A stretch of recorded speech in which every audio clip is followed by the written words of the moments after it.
தூய மத்தேயு எழுதிய நற்செய்தியின் வாசகம் 5ஆம் அதிகாரம் 27 முதல் 32 வரை உள்ள இறைவார்த்தைகள்.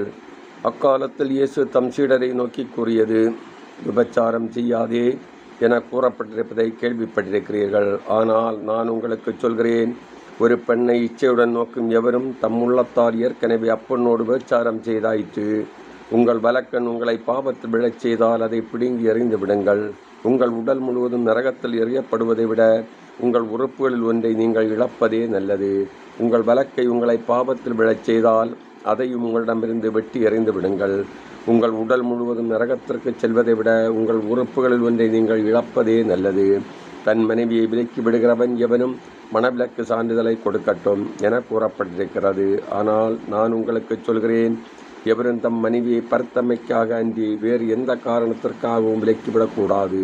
அப்படி செய்வோர் எவரும் அவரை விபச்சாரத்தில் ஈடுபடச் செய்கின்றனர்.